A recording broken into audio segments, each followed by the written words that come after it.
جب شہید علامہ عارف حسین حسینی اعلی اللہ مقامہ الشریف کی باری آئی تو آپ کے مقابلے میں حامد موسی صاحب کو جب اٹھایا گیا تو اس 4-4.5 سال کے دور میں آپ ایک چیز بڑی خوبصورتی سے دیکھیں گے کہ شہید عارف الحسینی نے کبھی بھی حامد موسی صاحب پر ذاتی حملے نہیں کیے،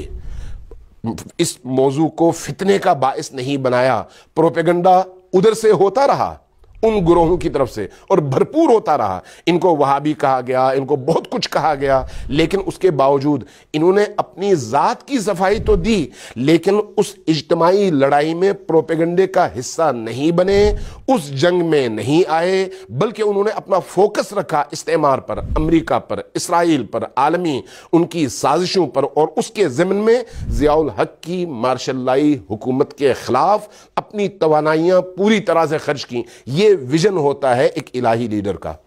اگر آج ہمارے معاشرے میں موجود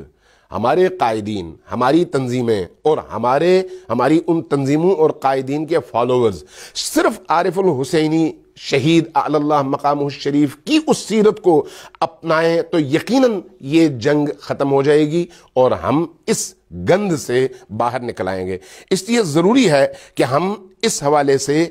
پوری توجہ کے ساتھ میدان میں رہیں۔ ایک زمانہ تھا جب تحریک جعفریہ اور مجلس وحدت مسلمین کے درمیان سوشل میڈیا کی ایک جنگ جاری تھی، اور ہمیں معلوم ہے کہ کون لوگ کہاں سے کس طرح سے اس جنگ کو ہر روز ایندھن ڈال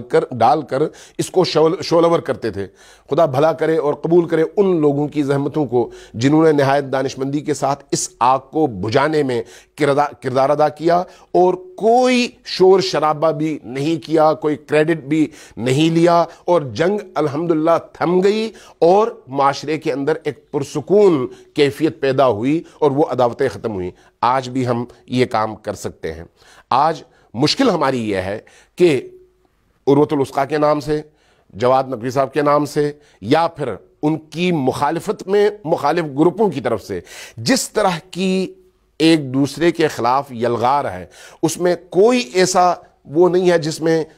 کسی کو اسرائیل کا ایجنٹ، کسی کو یہودیوں کا ایجنٹ،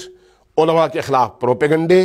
علماء کے خلاف جھوٹی تہمتیں، اور اس کے ثبوت کے طور پر ہماری اپنی بعض غلطیوں کو دلیل بنا کر پیش کیا جانا، یہ عروج پر ہے اس وقت، اور آہستہ آہستہ اس کا دائرہ پھیلتا چلا جا رہا ہے۔ ہمارے بعض خطبہ اور بعض علماء کرام بھی اس کی لپیٹ میں آ رہے ہیں، اور یہ سلسلہ آہستہ آہستہ آگے بڑھے گا جواب در جواب کی صورت میں، اور اس کا نتیجہ انقلابی طبقے کی تباہی ہے، کسی اور کی نہیں ہے۔ اس نقطے کو ہمیں سمجھنے کی ضرورت ہے۔